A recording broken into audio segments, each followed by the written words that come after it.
بسم الله الرحمن الرحيم. الأخوة الأفاضل، الأخوات الفاضلات، مشاركينا الكرام، السلام عليكم ورحمة الله وبركاته. Ladies and gentlemen, dear brothers, dear sisters, greetings of peace. My name is Awatif from Bahrain. And a very warm welcome from the family of all the meditation centers in the Middle East. And really thank you and appreciating your presence with us in today's event. As you know, the topic for this event is unleashing your inner power.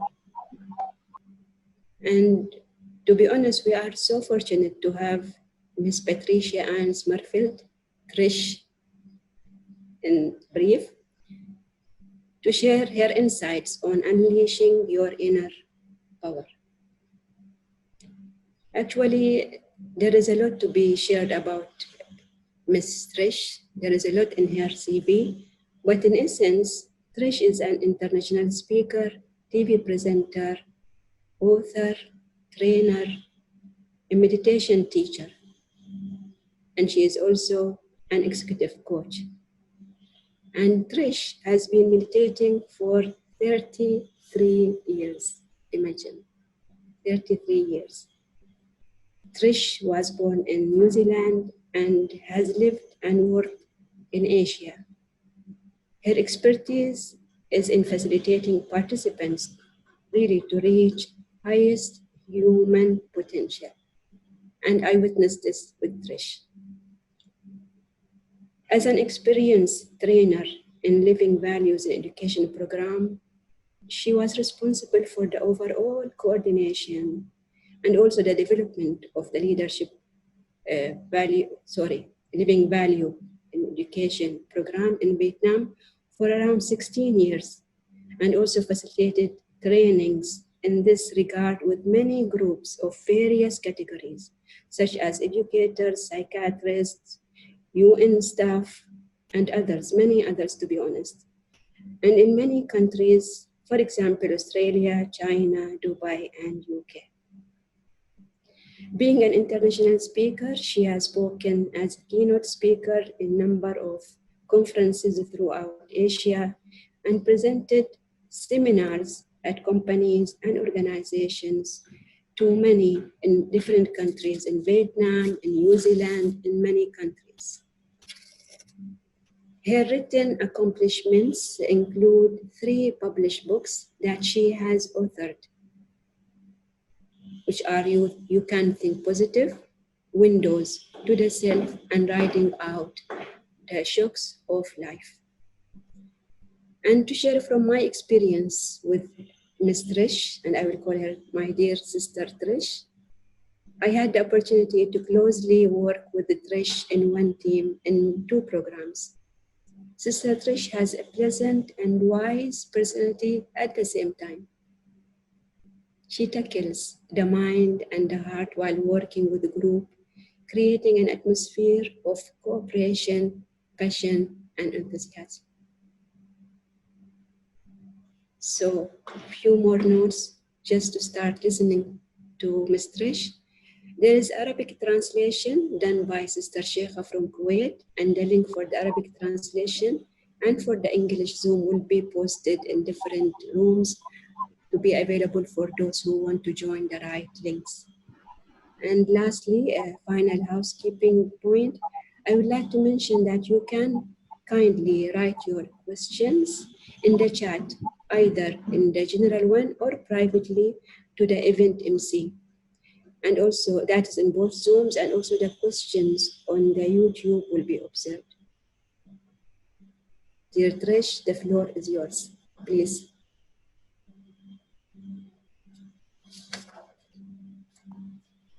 Hello, and really thank you so much, our chief. That was really very kind. And hello, everyone. I'm really honored to be with you all today, and I'm also honored to share on this topic. It's one that's really close to my heart, and I hope you don't mind. I'm someone that likes to do a few exercises rather than talk all the time. And if it's okay, I'd like to take us on a little exercise to begin with. And if you don't mind, if you could put up your left arm. Is that okay? I say left because I'm left-handed. It's not full, right? It's not clear. But if you can just put your left arm up like this in front of you, right? Now I want you to imagine that your elbow is the challenge that you're facing now. The challenges, it's plural, isn't it? Or multi-plural. The challenges that you're facing in your life. I just want you to be aware of that, the challenges that are in your life now.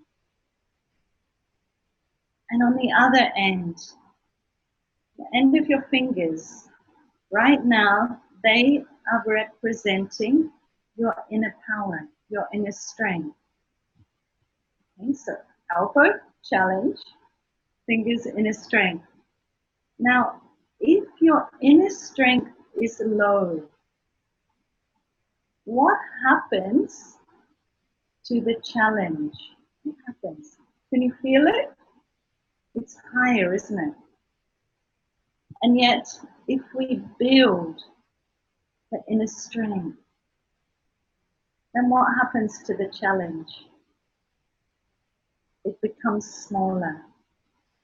And I really think right now, what we're faced with is not one where we can pretend that there's no challenge or that it's just going to go away. Whatever we can't change within the challenge, we have to accept and look at how we can build our inner power so that we can reduce the impact of the challenge within us. And today, that's what we're really looking at, building the inner strength, unleashing our inner powers so that we can really reduce the impact of the challenge. And I'd like to start with the first power that I kind of call it the foundation power.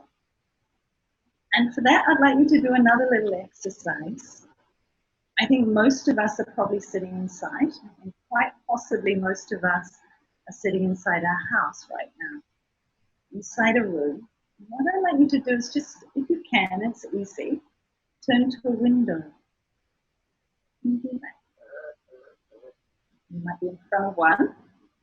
And just look out of the window. Look out, if you can, and see what is the weather outside. Looking out, you're becoming aware of the weather outside. I think for a lot of us, it's really hot. So the weather's outside, you're aware that it's hot. You're sitting inside your room. Are you affected by the weather? And I think for most of us, we would say, no. We've got air conditioning, we've got fan, we've got heater, we've got whatever. The weather is happening outside. I'm aware of it, but I'm inside. I'm protected, yet I can see it. I can observe it. Same way if it was raining, monsoon rain, strong rain, I could see it, and I wouldn't get wet.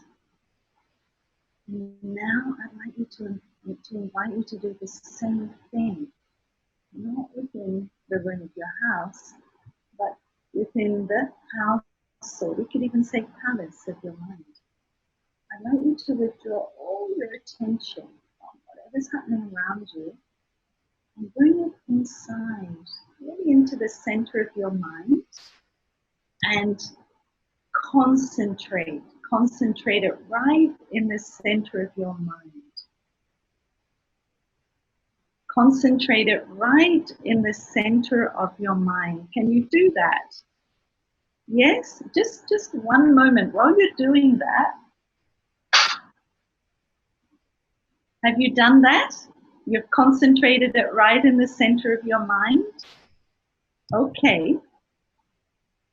And so now you are concentrating it right in the center of your mind, and you're able to look out. It's like you're looking out through the windows of your eyes.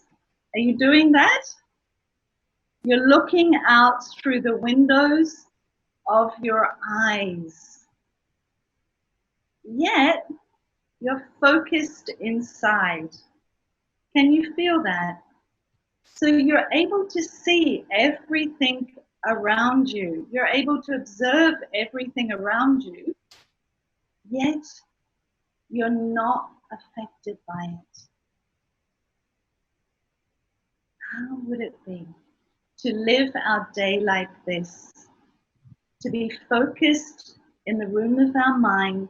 We're able to look out, we're able to observe, but not influenced.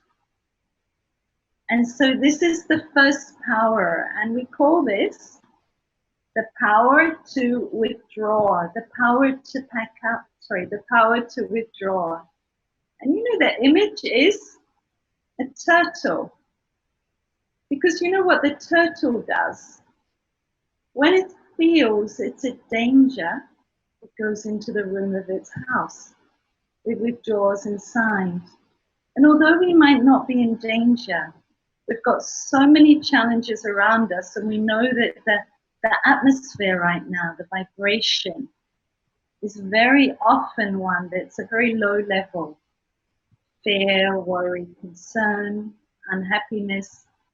And so if our awareness is outside, then what happens to us? We absorb that vibration and we take it inside. And even if we weren't worried before or stressed or fearful before, we become that.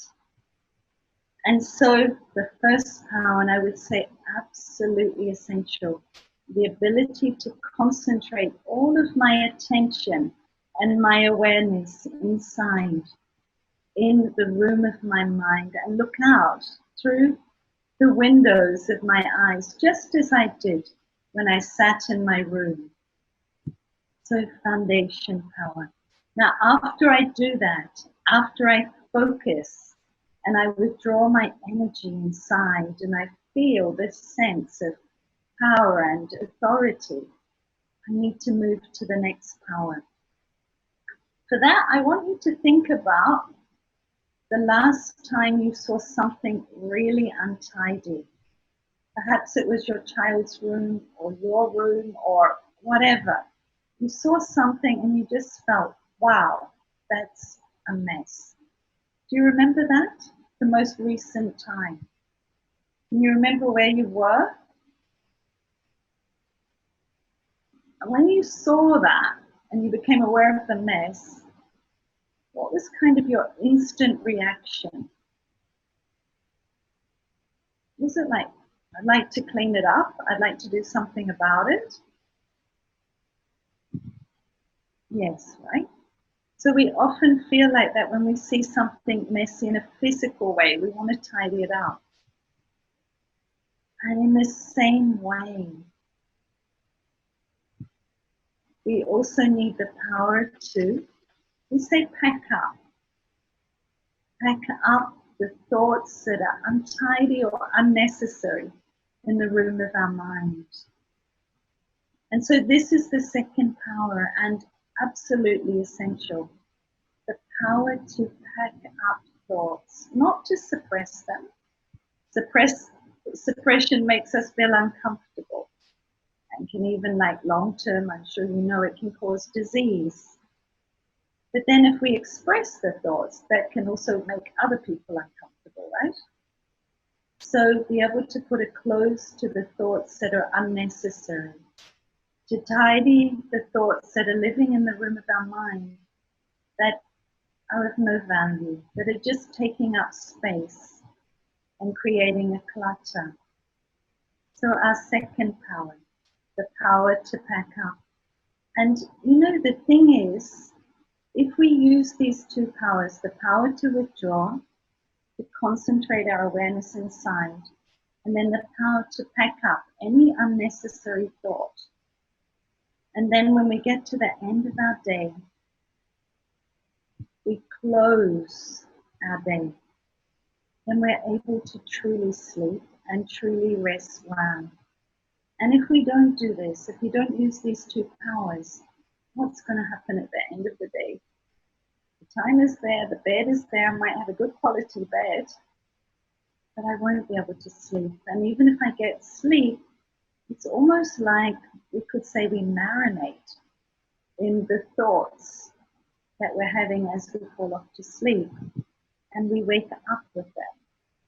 You know, the other day I was working with one lady and asked her, think about the last time you got angry. And she very quickly said, last night. And I said, last night? She said, in my dream. I probably call it a nightmare. She said, I got angry at a lady, a colleague of mine. And I said, wow, isn't that amazing? She said, yes, we had a fight through the day and I dreamed about fighting with her. So if we use the power to wake up, we don't dream about things like that anymore, and we have restful sleep. So I think if we have these two powers alone, there will be a lot less need to take sleeping medication. That also will conserve so much energy of thought. A stressed mind has up to 80,000 thoughts. So if we learn the power to pick up, we reduce the volume of thoughts. We can create powerful thoughts. And the next power, you know, this one I feel is also really important. The power to discern. And I remember a while ago, I was doing a training, a retreat, and I was on day 2 of the retreat. So it was the morning of day 2. And a lady came up to me and said, look, I'd like to join. We were halfway through that morning. And I said, wow, you know, we're almost halfway, more than halfway through it. Can you join the whole of the rest of the retreat? And she said to me, well, no, I can only join till lunchtime. And I said to her, well, look, I think it will be better for you to register for another retreat, maybe a retreat in future, and you'll be most welcome. And she immediately started to cry, really uncontrollably. And I thought, wow, what's happening? But later I found out that, in fact, some years before, her husband had left her. And since that time, she felt that she didn't have value. She felt that she didn't have value, and she was not cared for, and always had the feeling of being rejected. And so she couldn't discern a situation really as it was. She was discerning as she was. And so it meant that whenever something came to her, any situation, she would have a reaction and she would feel rejected. And so that really made me think about the power to discern, that often we don't see things as we are. We don't see things as they are. We see them as we are instead. And so if we want to see and make good decisions, we need to really check that we are discerning based on reality and not discerning based on some insecurity that I have, or some fear, or some worry. And so the power to discern, to be able to understand truth from falsehood, and to make a decision. And I'll give you another example. I was teaching 2 ladies, and I said, imagine if I brought a really big dog into this room. And one immediately said, I would be terrified. I would be terrified. And I said, why? And she said, when I was young, a dog bit me. Right? So that's the way she's discerning. Maybe the dog is friendly, but because of her memory, she's seeing in that way.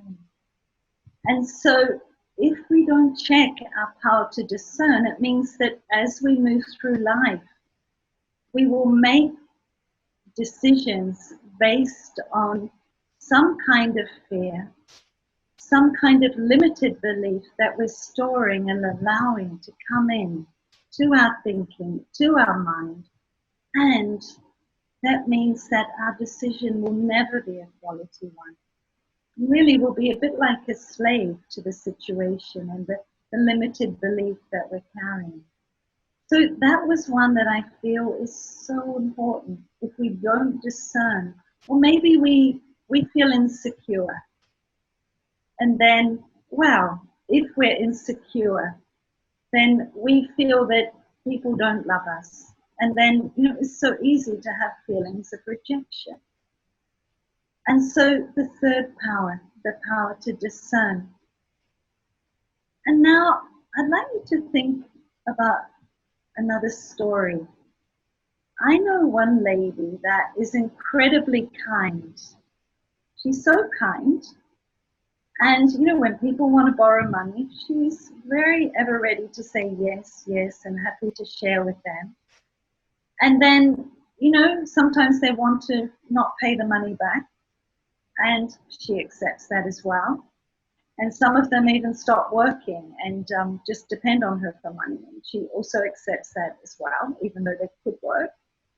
And so it's like she has this beautiful power to cooperate, the power to tolerate, but yet she's lacking something. And because she's lacking a power to balance those powers of cooperating and tolerating, it's like those powers of cooperating and tolerating become almost like a minus. She's allowing people to take advantage of her. So what power does she need? What power does she need so that that power of cooperation, that power of tolerance will really be able to be a strength in her life? What would you say if you think about it?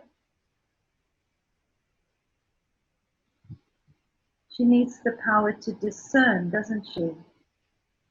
The power to discern whether to say yes or no. The power to be able to, actually there's another power, discern, and the power to face. This one is incredibly important. Face means that I can stand up and I've understood that if I say yes, that would be bad for the other people. That would mean that they would take advantage of me, and that would be a negative action for them. So I'm able to say, no, sorry, and know that that's the best decision to make. And so I think for many of us, we have so many good powers that occasionally it can be a little bit like this lady. Strength, very cooperative, very tolerant, but not balanced with the power to discern, so it becomes a minus. And sometimes on the other side, we have the power to face. We face people, we have a lot of courage. Yet, we lack the power to tolerate, the power to cooperate. So I'd like you to just sort of think a little bit now. Just think for yourself. We've looked at the power to withdraw, the power to bring all of our energy, our awareness inside. We've looked at the power to pack up, to put a close to unnecessary, unvaluable thoughts. And we've looked at the power to discern, to be able to see the situation as it truly is, not as I am. We've touched on the power to cooperate, the power to tolerate, and the power to face. We've talked about the need for balancing, that I may have a great power, but if it's not balanced with an opposite power, it can become a negative, it can become a weakness.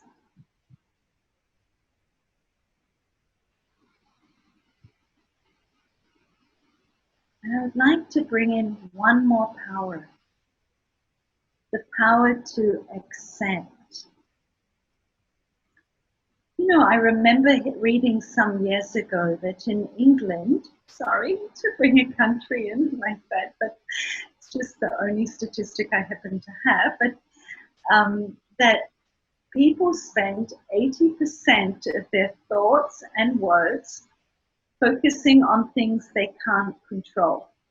And it happened to be, as I remember, things like the weather and other people's behavior. So imagine though, just in terms of our life, if we're spending 80% of our thoughts and words focusing on things we can't control, what am I doing with my life? It's almost like I've got a tap on and I'm letting the energy of my life flow out through it and down the drain. And so the power to accept. And I don't know about you, but sometimes when I share this, people go, ooh, you know, accept. And I think what's important to know with acceptance isn't agreement. It doesn't mean that I agree with what's happening.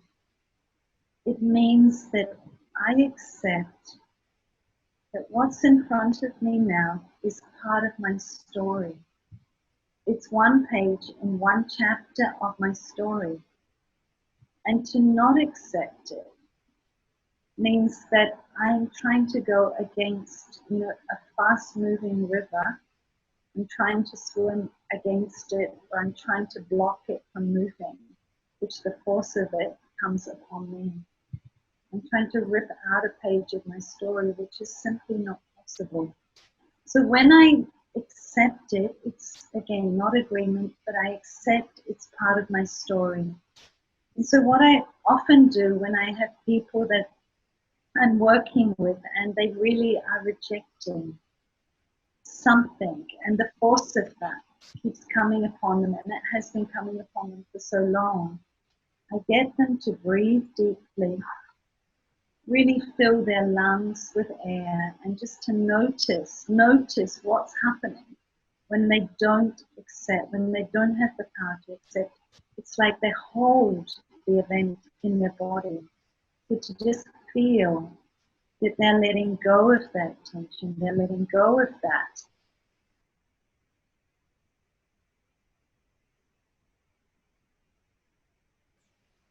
They're able to really, truly accept that that event is part of their life story, whether they like it or not. And they may even say, I don't like it, I don't agree with it, but I accept it's part of my story. It's one page in a chapter of my book. And then once there is that acceptance, they can begin to move on, and to use other powers to manage that situation. And you know what I'd like to do now, if I can, is to just really lead us on a little journey with these powers in a reflective way, if that's okay. And so as we do this, I will talk in present tense, because actually we already have all of these powers. They're already sitting within us. They're waiting for us to invoke them, to call upon them. You know, it's a little bit like you've got this store of workers and they're just waiting to go to work for you. So feel yourself sitting inside, looking out through your eyes. And let's begin with that beautiful first power, the power to withdraw. So as you're sitting in your room, I'd like you to take your attention and just gently say to yourself, withdraw, withdraw, withdraw. And feel you are bringing the energy of your awareness, the energy of your consciousness inside. Just feel you're bringing it in and you're concentrating it into this amazing point, sitting deep, deep inside the center of your forehead. This is your special power, your foundation power, the power to withdraw. And you, the master of your mind, are sitting deep inside, and you're looking out through the windows of the eyes, yet you are absolutely stable.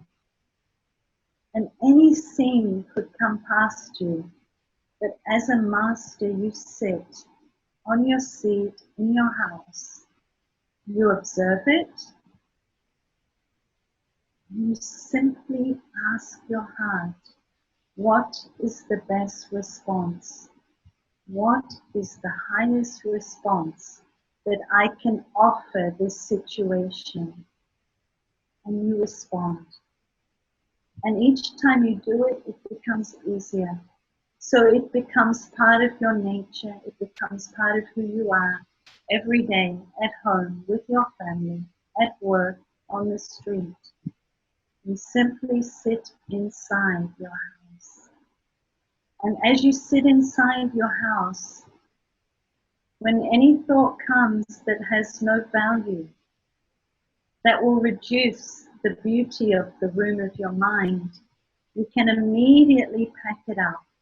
You can finish it. You can finish it immediately. You have this true power.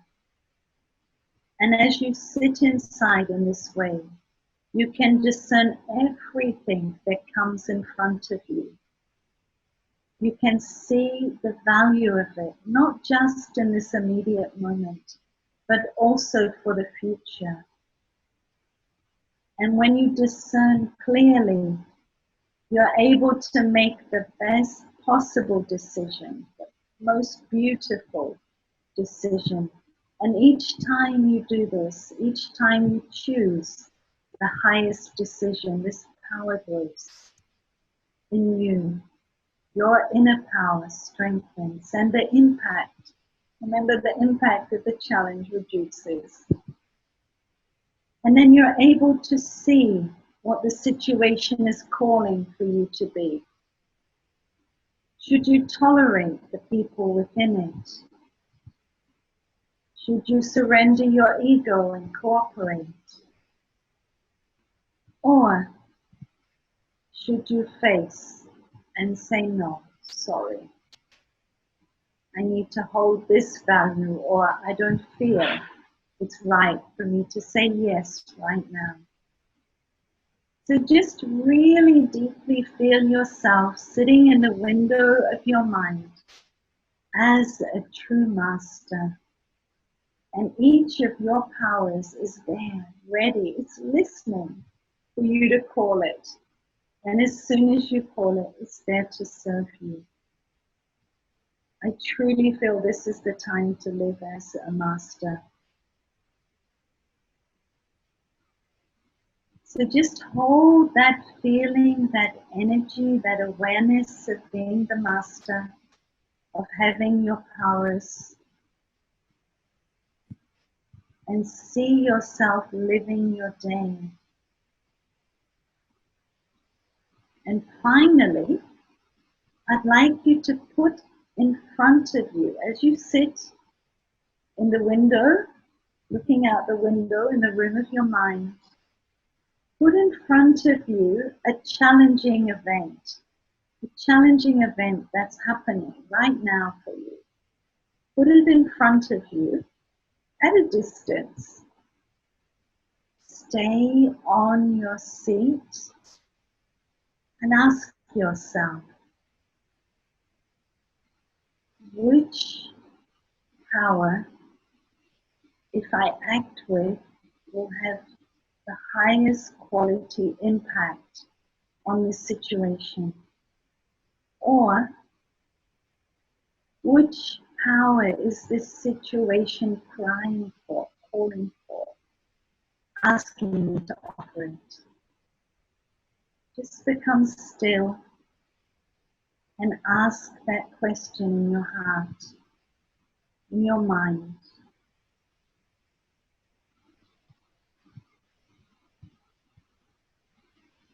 Which power is this situation calling for me to offer it?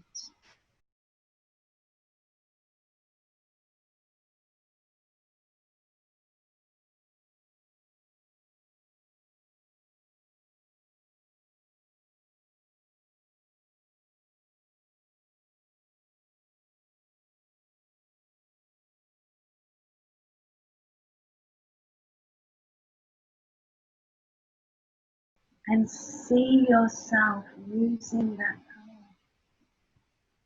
See yourself acting with that power.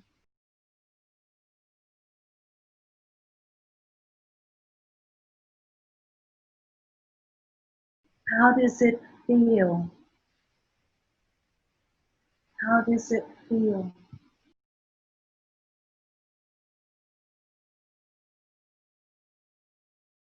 And how do people around you feel?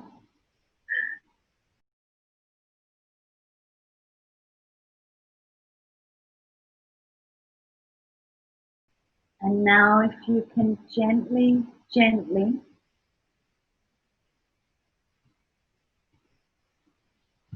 let that scene go, yet with a beautiful feeling of satisfaction. Stay on your seat.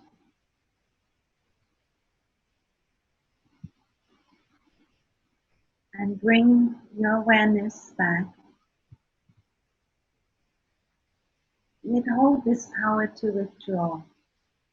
Feel you're sitting inside in the room of your mind, looking out the beautiful windows of your eyes, totally in control. And simply asking the question, what's the highest quality power I can offer each event? It's all I need to do.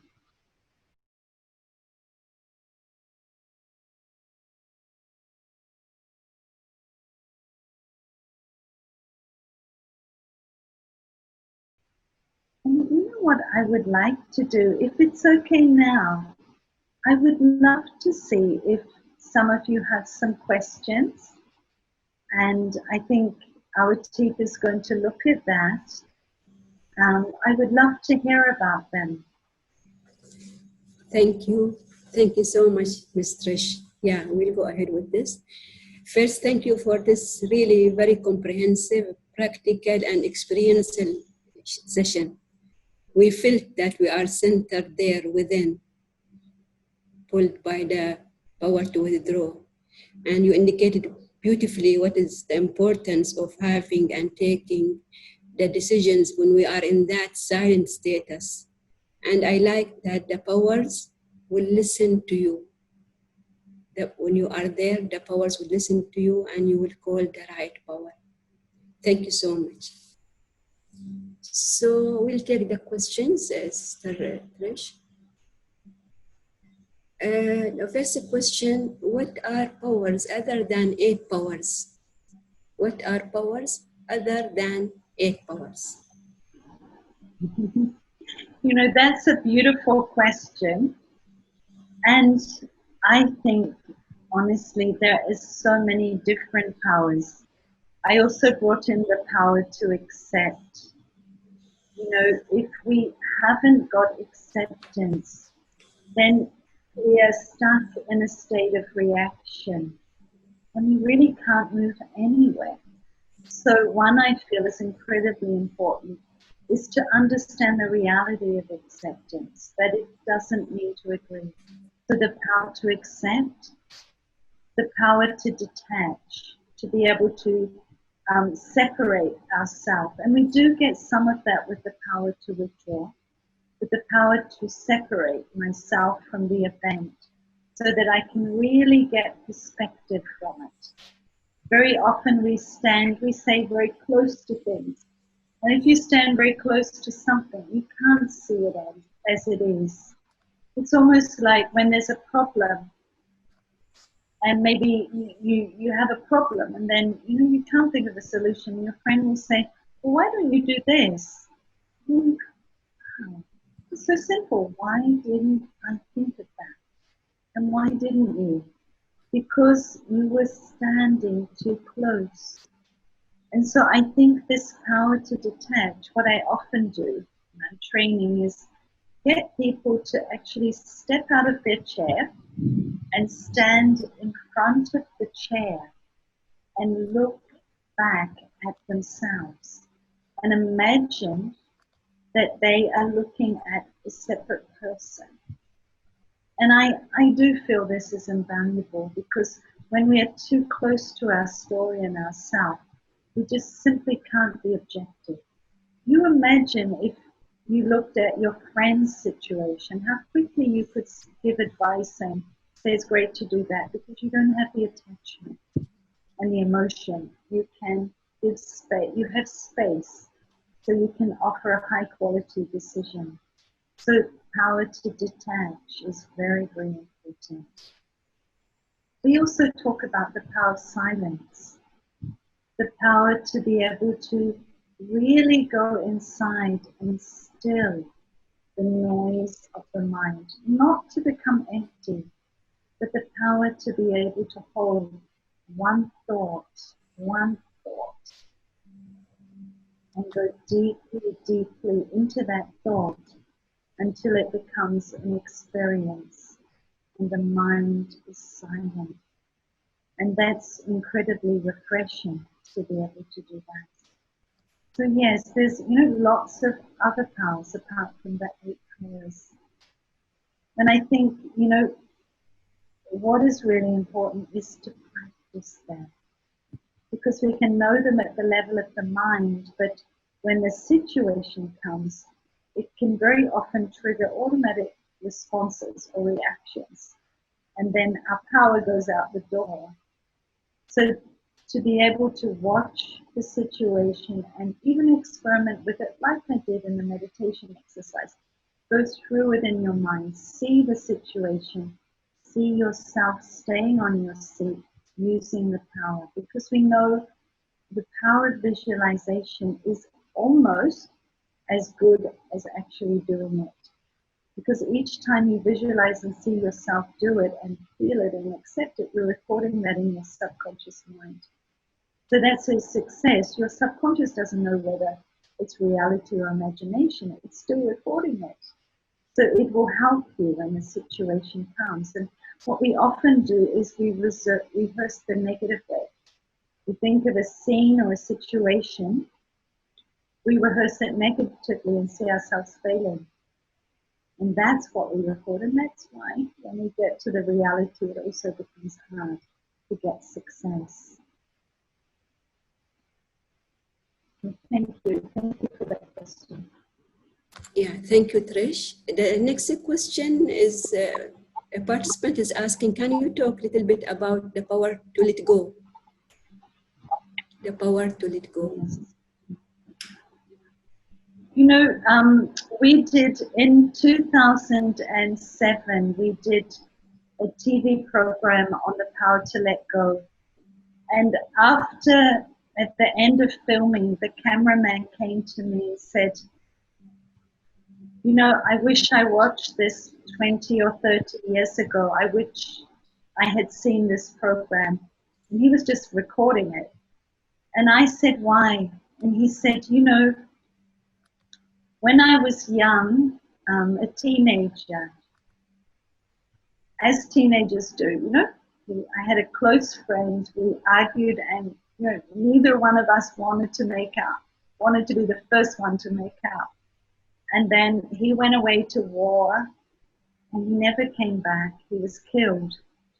And he said it was such a small thing that we fought about, but neither of us would let go of our ego. And so it meant that I never got the chance to let go and to make up. And letting go is such a beautiful power. And very often around it, and when we researched the TV program, we found people often have misunderstandings. They think if I let go, it means that I let people off the hook, right? I let them get away with it. But you know who really gave me the job to be the universal policeman? It's not my job. If someone has done something negative, that is their account. Their account is with them. Yet if I think that I've got to spend my life punishing them and I won't let go because that means they get away with it, then I am creating negative in my account. Right? They're responsible for their story, their account, and I'm absolutely responsible for mine, whatever they've done to me. So I have to understand I'm not the universal policeman. Everyone's carrying their own account. They have created one. Let me look at what I'm creating by not letting go. And the first thing I'm doing is I'm damaging my health. If I'm suppressing it, it means that it's possible I go into depression. There's absolutely no way I can be happy in my life if I carry on holding things. And so letting go is not for them, it's for me. And also the other myth people have around letting go is they think that by letting go, it means that I allow them to hurt me again. No, letting go is something I do for myself so that I no longer live and work around the resentment of that event. I leave it from my mind. And then after I do that, I may take other steps. I may, leave them from my life. I may remove them from my life. I may not spend so much time with them, or I may act differently, or I may change some things in the relationship, or I may change something in myself. So it doesn't mean that I let people walk over me. And yeah, I think when I was 20 years old, I had someone in my life. If I thought of them, I felt absolutely sick physically. And I used a process of letting go around acceptance, as I've shared today, understanding what was behind it, learning and letting go. And just briefly, I worked with one lady this week, and my goodness, she spent 12 years of her life protecting her mother from being beaten from her father, and almost daily having to protect her mother. And that's caused a lot of damage for her and a lot of challenges. But when she went through this exercise, she first accepted, and then she was asked, I asked her, understand what was behind that. She immediately said, my father was in the war. He was beaten in the war. He had trauma. And what about your mum, who was also fighting with death? They both fought. My mum's father was killed. My mother, her mother went crazy, right? So this was, as soon as she stepped and understood, wow, this is what happened to my mum and dad as they were children. The emotion went down, she understood. And because she really, it's like standing under it, she let go of that. That was enough for her to let go of that. And I think if we can understand what's behind things, then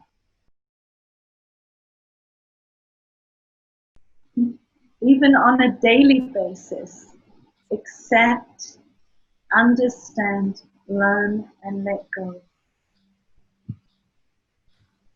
Yeah, beautiful. Thank you, Trish. There are few questions more. We'll try to cover as much as possible. The next question is about will the power to tolerate every time will make others take us for granted? We need up tolerating every time without getting others to change their ways. Yes, can I just check? So you were saying about We should, if we always tolerate, others will take advantage of us. Yes? Yes. Yeah. And So we end yes, up tolerating every time without getting others to change their ways. So we are taking as granted, and they are not changing their ways. Yeah. So I think first of all, we have to understand that tolerating doesn't mean suppressing. And, you know, often we can think about that. It means grin and bear it and zip up. No, tolerate again means that I understand. I like the mother understands a child, that, you know, sometimes the child will get upset and cry, but understands it's a child. Emotionally, it hasn't developed fully, so that will happen. So understanding people, that means that I'm not suppressing myself, but I'm understanding their story and why they are. So that's the first thing. It's not suppressing, it's understanding. And then I have to have the power to discern. Should I tolerate or should I face and adjust myself in some way? I may think that it's good to have a conversation with them. I may feel that it's good to in some way put some boundaries. It might be something around my time. So I might, according to my personality, I might let them know that perhaps I don't have as much time available now, or the part of my time that I had before is a little bit less because I have something else. You know, so there are ways to do it that I don't have to be going against my personality. And I think that's what, I don't have to become someone else, but I have to just bring this power in gently. If I discern that, yes, if I tolerate and I let them take advantage of me, I am letting them create a negative account for themselves. And that's not good. That's not good for me or them. So then I discern, okay, I need to reduce, whether it's my time or money or energy, whatever it is.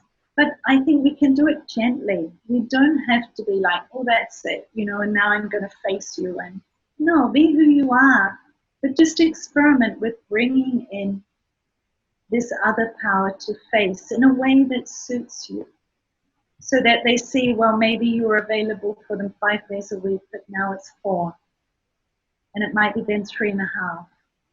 For example, like that. I think sit with yourself according to who you are and decide how to bring in that power to face.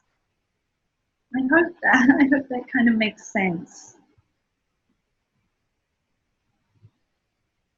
Yes, thank you so much. That's beautiful. So the next question, in your opinion, what is best, to use the powers as a prevention or as mitigation tool to challenges which require effort each and every time we face issues? So as a prevention or as mitigation tool? Is the prevention or meditation? Mitigation. Mitigation. Mediation. Mitigation. Yes. You know, Thank you. I think both. I think, you know, honestly, look at the world. I mean, you know, right? I think we need the powers 24/7 now. Maybe some years ago we could put them aside for a while and sort of kick back and relax. But I think we have to live according to the time. And so if we aren't using our powers well, for example, if we are not withdrawing and keeping our awareness inside, and we go out into an atmosphere that is very stressful or fearful, then how long can the impact of that stress and fear keep running in my mind, and how much it may influence the decision that I make after that, because I'm running with thoughts of fear and stress. So then I will have to spend a lot of time putting that right. So I think now we have to live according to really the weather we're in now. You know, when it's raining, you have to wear a raincoat. So to me, it's always raining now. It means the powers need to be on. And then when they're on, there will be less that we have to put right. There'll be less that we have to resolve because we are responding well. So the powers are to guide us to act in the highest possible way according to the situation. But when I do that, then I have less that I regret and have to put right at the end of the day.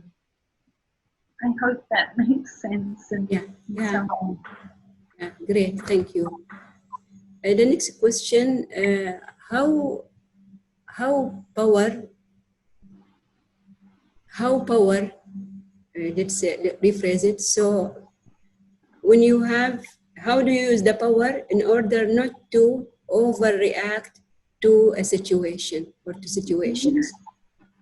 Oh, thank you. I feel that. I think so many of us want to not overreact, no? Because each time we overreact, and then we look back, we go, wow, that just wasn't worth losing my peace for. It just wasn't worth making the atmosphere heavy for. So I know this is something I still keep working on really, but I'm managing it much more than before. I think for me, the power to withdraw so that you become much more seated inside. You're not out here ready to react. So it's like when you withdraw inside, you have more space between you and the situation that you react to. So you can watch it. You can grab your thought before it becomes a word or an action more.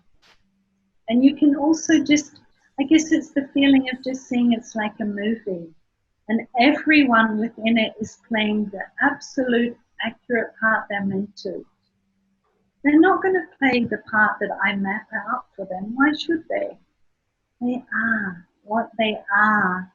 And, you know, if I understand that I'm not directing the movie and I just let them play the part and understand that there are as many opinions and as many ways of doing things as there are human beings in the world, and it's absolutely impossible for them to think like me and to want to do the way that I want. You know, when I really understand that every situation in front of everyone, we will perceive from a different way of looking at it. We will always. And so, you know, when I understand that, then I'm more able to enjoy the variety, and I'm more able to find something good in their, you know, their way of dealing with it. I'm more able to learn from them. I mean, for me, you know, I live in a country where people drive in such a very different way, but they are so flexible, you know? And when the other foreigners come here, they often get angry. And they think, you know, why aren't people driving in the way that we normally do? But then once you live in it, then you see the beauty in it. So I guess one is definitely to step back, be an observer, have that power to withdraw between you and the situation, breathe, and just notice that you're not holding energy inside your body.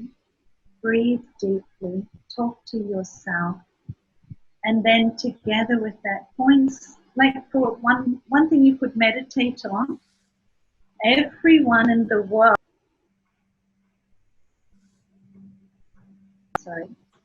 everyone in the world has their own part to play in this drama. Everyone in the world has their own part to play in this drama. You could meditate on that.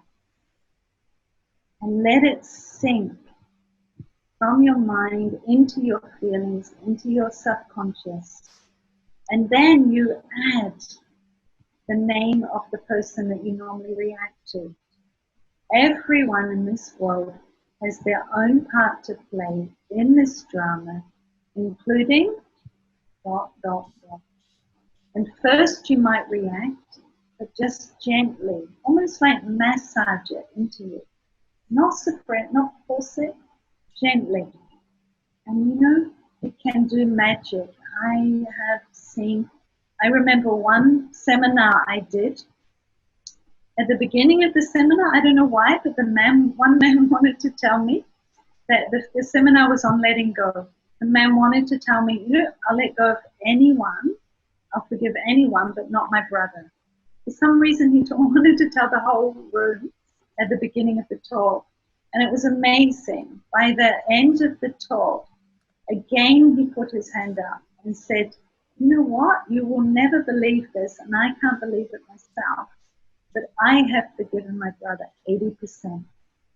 You know, so, yeah, try that sentence and work with it. Like a meditation. Repeat and feel it. Feel it. Beautiful. Thank you, Trish. So the next question, in practical life, we don't use power of realization in relationships, and our relations go sour or bitter. Can you throw some light on this power? How to apply this power, or amongst the power which you shared, which any other power like equivalent to this one, how can we use that so we can have happy relations? Yeah. So the power to realize, the power of Yes. realization in relationships. Yes. You know, I think one thing is like that answer I just gave can really connect, that everyone in this world is an actor playing their part in the drama. And I think that is really, I would use that as a meditation, because very often in relationships, like if you ask someone what gives you the most happiness, they would say, you know, relationships. But then the same question, what gives you the most sorrow? Relationships. Who do you have most expectation of? And normally it's the people you're close to, right? And then with the expectation, absolutely will come reaction and anger.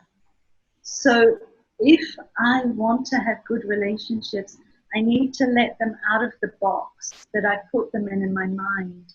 And it's almost like everyone that I'm close to, I've made a video of, and I've stored them in the room of my mind. They are a problem, or they are whatever it is.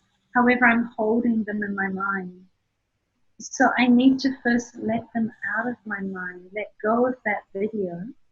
Let them be who they are. You know, let them be who I would like myself to let me be, right? So this sentence, everyone in the world has their own fixed part or their own part to play in this drama. It's almost like you're letting them out. You're letting them be who they are, not who you're fixed that they should be. Because as soon as we fix, as soon as we record the video, then we feel disappointed when they don't do what we feel they should. And so again and again, you know, it's like we set ourselves up for disappointment. So, you know, realizing, I would say realizing everyone has their own part, and being able to watch that person with that awareness. They're also an actor. Yes, they may be playing the part of my brother or sister, husband or wife, but they are more than that. And keep stretching it out. Keep stretching the boundaries out. Yeah, they're a beautiful human being, and they're doing the best that they can in the situation that they are in. And everyone, including me, is also doing that. So realization, keep putting understanding and wisdom inside, not at the level of the mind. Because if I just leave it at the level of the mind, my heart, my emotions can be saying something absolutely the opposite. So this aspect of meditating and massaging it down until it really touches my heart. And then it goes into my subconscious. It will start to drive my thinking, and it becomes a part of me. Yeah. And then I Thank can you. shift behaviors. Thank you, Tricia. Beautiful analogy. Yeah, the next question, how to raise our energy at the time of upheaval, at the time of problems, at the time of challenges? You know, I think that, of course, the best is preparation in advance. We know that, right? If we want to climb a mountain, training is absolutely necessary. So these 8 powers are just magical. Exercise, work with them, use them. The challenging people in your life are the best ones to practice on, right? You don't have to pay any money, and they give you the opportunity to practice. So build this practice to withdraw. Even as you're walking, even as you're cleaning your teeth, even as you're eating, withdraw. If we keep training ourselves to hold this precious energy of our thoughts inside and to concentrate it, if we have that training, then when something suddenly happens, I will be able to continue to hold it, right? But I have to have had that training. That is absolutely helpful. But if I haven't had that training, and I'm finding myself in a situation now where it's chaotic, and I'm going, what can I do? Then what I suggest is, I don't think you should sit down. I suggest, when I work with people that really can't get, the mind is just racing and spinning, I suggest you just walk very slowly around. It can be a small area. If you only have a small area, just walk slowly and begin with your breath. And breathe in, take the air in, and fill your lungs, and feel, as part of that, your whole stomach is expanding out as much as you can, and then release. Like many breaths like that, filling your lungs, your stomach, stretching your stomach muscles, and as you do that, releasing all your tension in your arms. A physical touch, just telling yourself it's okay. It's okay, supporting yourself, continuing to breathe in that way for a few minutes, and then bring in a practice. The first one I would begin with again, the power to withdraw. Gently feel yourself concentrating the energy of your awareness inside. And again, your mind will run out. You'll be influenced by the atmosphere. Bring it in, bring it in. And after a while, you will get space. Then you can begin to pack up the thoughts and create another thought that's powerful. Maybe a thought of, let me respond with love, let me spread compassion, let me spread understanding. And then when you do that, that energy of spreading something good will also support you and strengthen you. Thank you. Thank you. Beautiful. There are 2 maybe related questions. How to protect ourselves from the stealers of our energy? How to protect ourselves from the stealers of our energy? And also a related question, feel we are living a lie all the time by press, media. How can we control this? Mm-hmm. The first, so how to protect us from the stealers of our energy. Yes. So, right now, I think maybe some of you know that this research by someone called David Hawkins, and Professor David Hawkins, where he measures the vibrations of our thinking. And the very lowest vibration is shame, 20. And the very highest is enlightenment. And he says that right now, 99% of the world are below 200 in terms of their vibration, which means they're having negative vibrations most of the time, negative thoughts. And so if you go outside now, and you are not creating higher vibration, a higher vibration than 200, wow, you know, your energy will be stolen by the atmosphere, which is lower than 200, fearful, worryful, stressful. So, you know, it's everywhere, right? That's the atmosphere. If you don't create something higher, you will lose power. You will be the atmosphere. And so the very beautiful, easy way that's in our hands every moment, and also right now, is vibrate higher, vibrate above 200. And so, you know, absolutely, the vibration should be higher than 200. If we're vibrating love and the atmosphere is negative, we won't absorb it. We won't absorb it. We will be able to influence the atmosphere and raise the vibration. So really the best way to protect yourself from being stolen from, in terms of being influenced by the atmosphere, is to create a high atmosphere. And this is just such a beautiful gift. Yeah. So thank you for that question. And the other one was, what was the other question? Was related to media, that there is lots of lies outside based on media, press, how to control it. You know, I think we have to be very strict with ourselves. That's my experience. Absolutely disciplined, and really, before I turn it, certainly never turn it on as the first thing you do in the morning. Absolutely not. I think the first thing you have either your religious or your spiritual practice should absolutely be your foundation. You know, to just grab your phone and look at something, that means you're eating. That's giving, like that's, you know, they say the food is the lining on your stomach.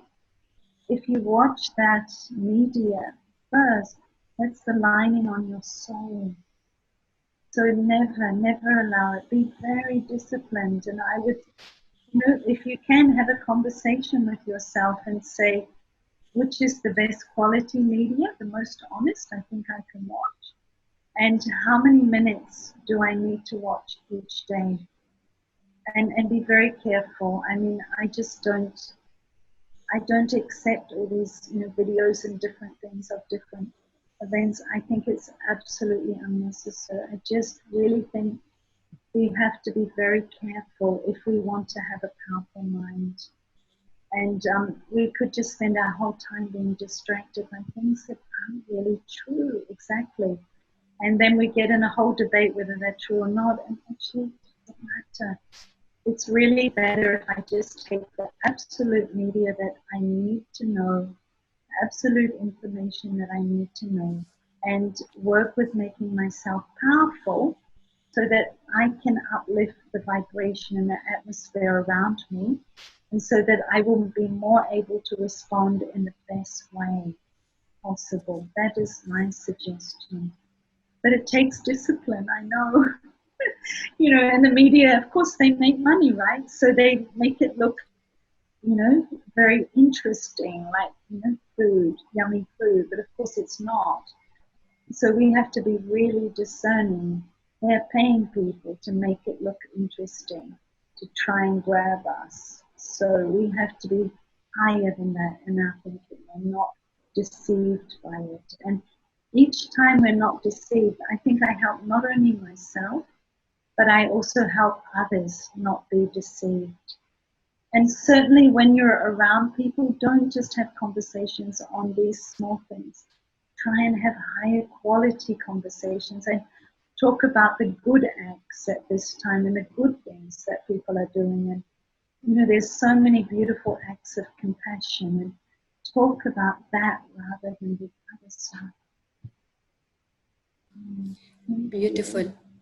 Thank you so much. Highly appreciated. There are more questions, but we are observing your time. You need to go soon. Really, it was a very rich presentation and very detailed taking answers to detailed questions, and very things related to emotions and thoughts, which are really minute, but they are affecting the heart and mind. And you reach to those and you dealt with that. Thank you so much, my dear. Maybe last thing, I would leave the floor now to Sister Arona for the last thing. So now we would like to invite our Sister Arona Ledva. She is an author, speaker, to say a few words of thanks to you, Ms. Trish. Highly appreciated. Thank you so much. My honor. Thank you, Awati. Thank you. Thank you so much. Thank you so much.